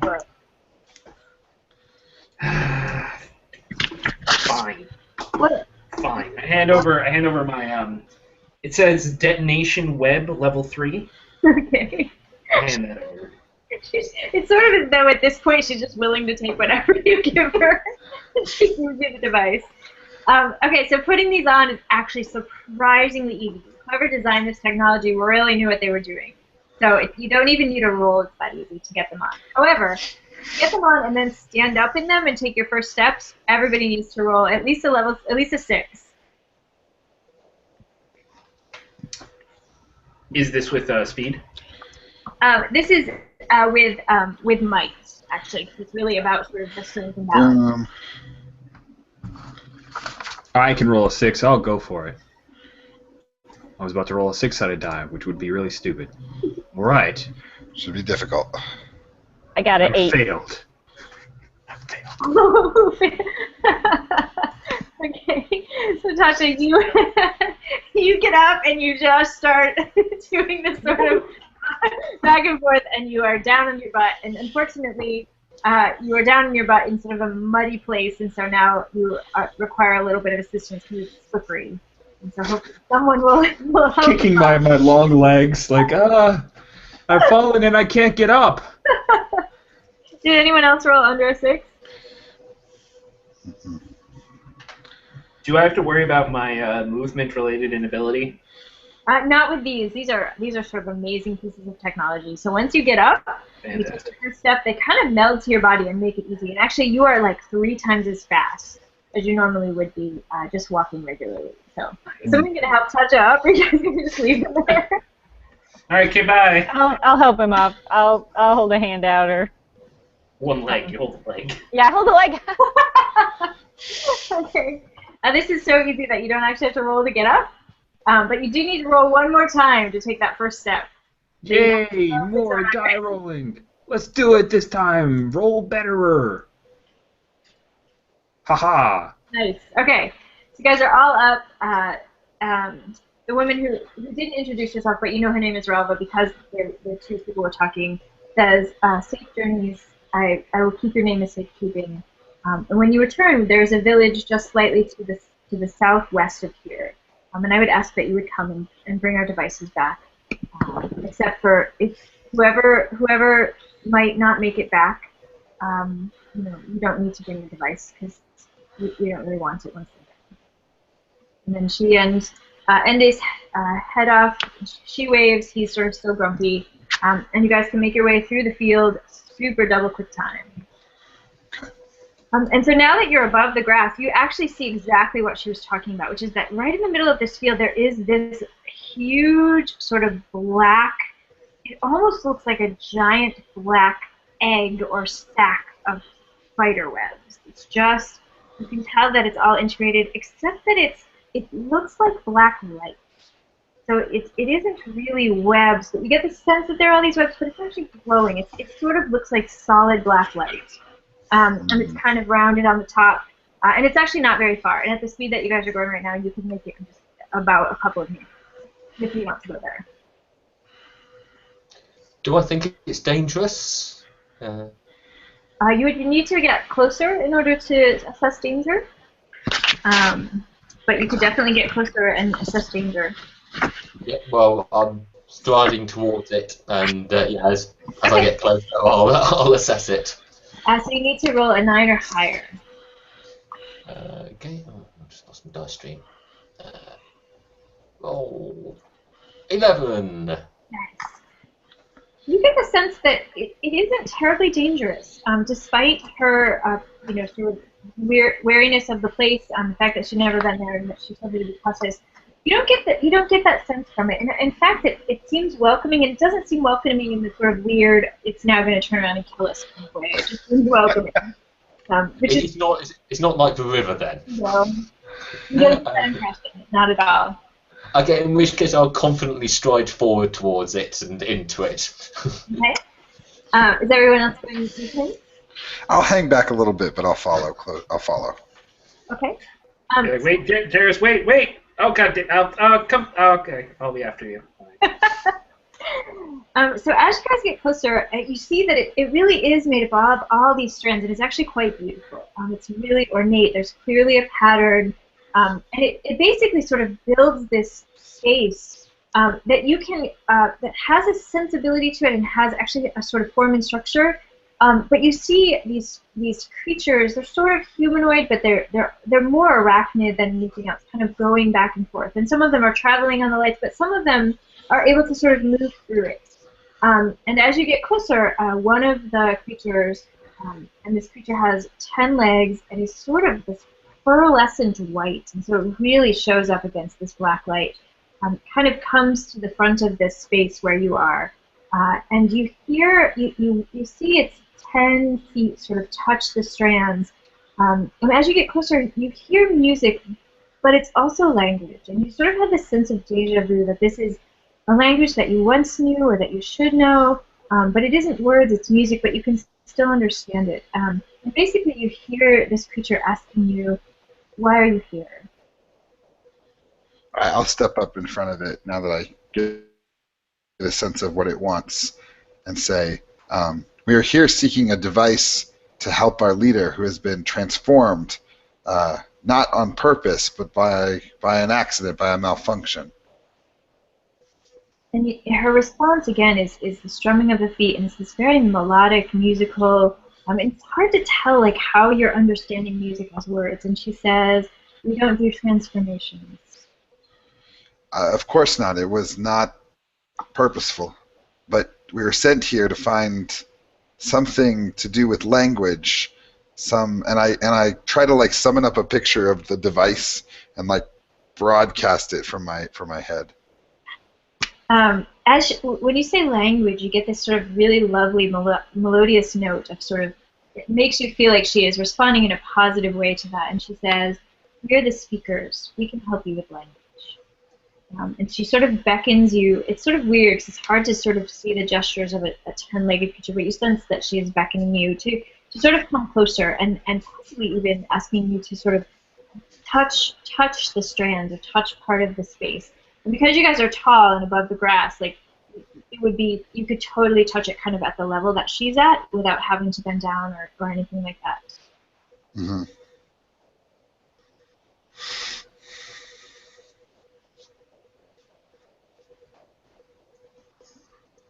What does she seem to want us to go somewhere? What is her body language seem to say? She's asking me to touch the web. Oh yeah, okay, I'll touch it. Yeah, no problem. And so as you touch it, the language suddenly becomes even more clear. It's like being partially able to speak a language, and then as you touch it, you feel utterly able to speak this language of music that she is speaking to you. And she starts asking more complicated questions now that you have a deeper structure. And she asks about the device, and she asks about the creature that your leader has been turned into.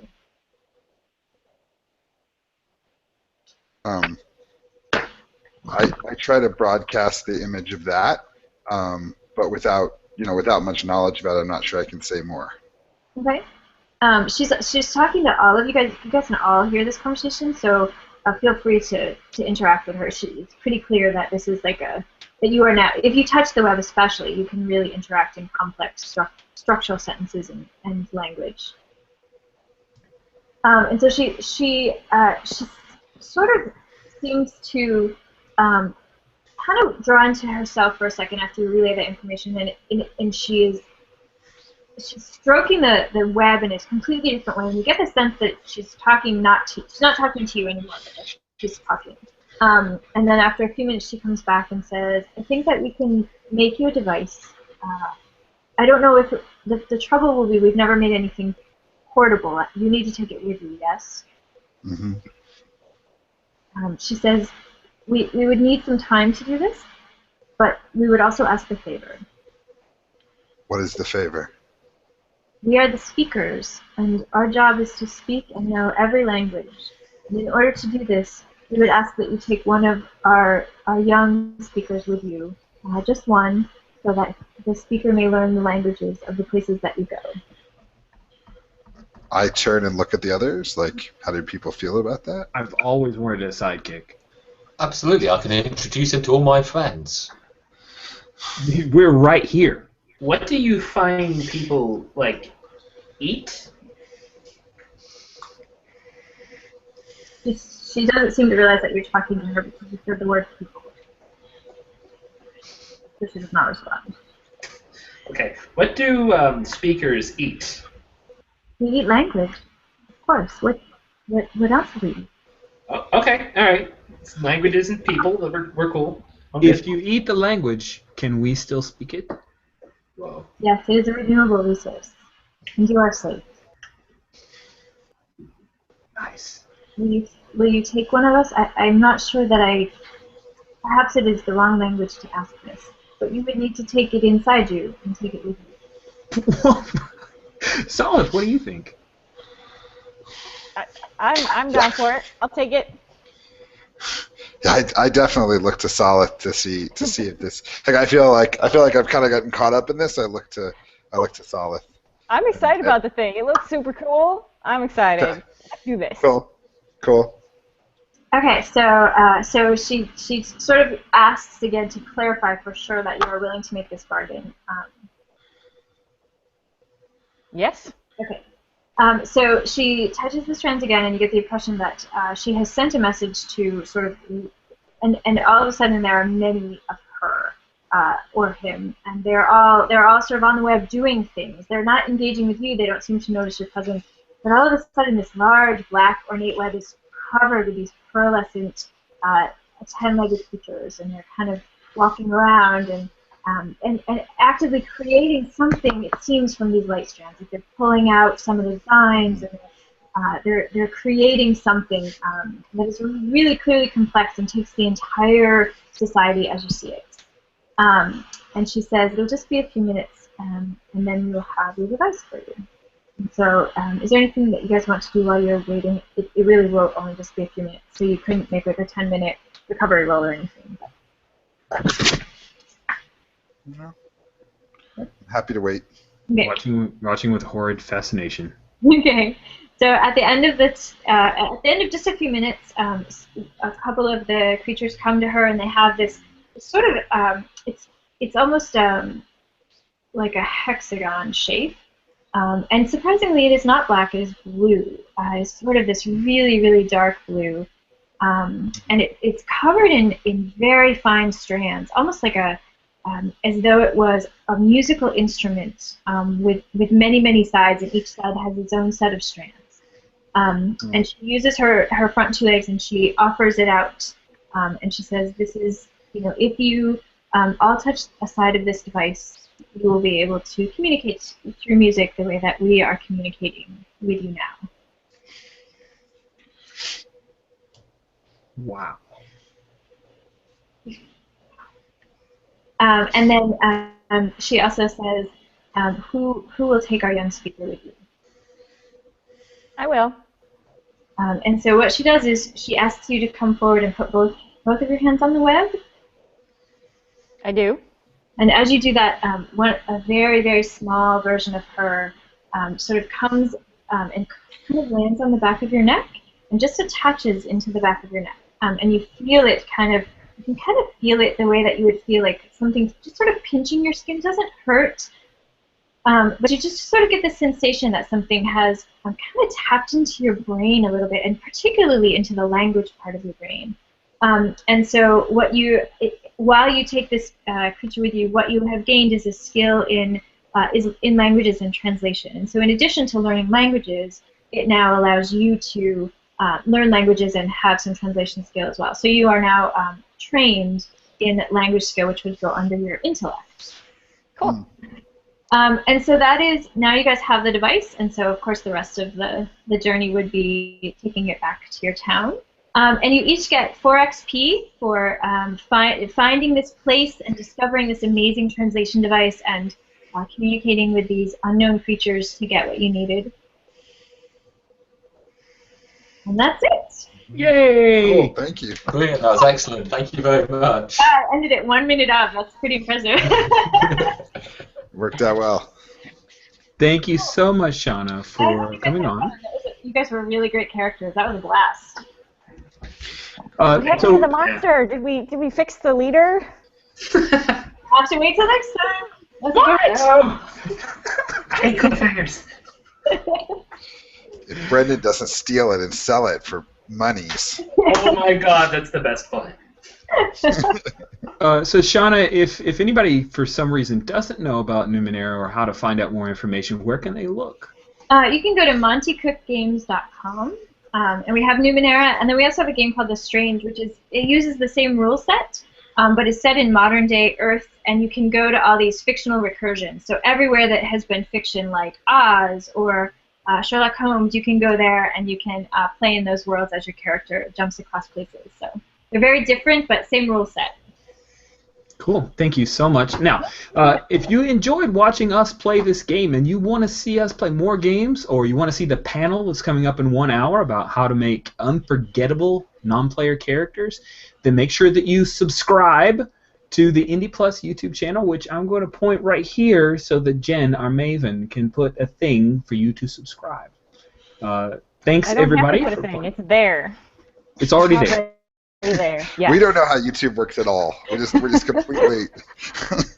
This is why we need you, Jen. Yes. All right. Well, we'll go ahead and end it here. And thanks again, Shanna. And everybody have a great night. Thanks, you guys. Have a great night.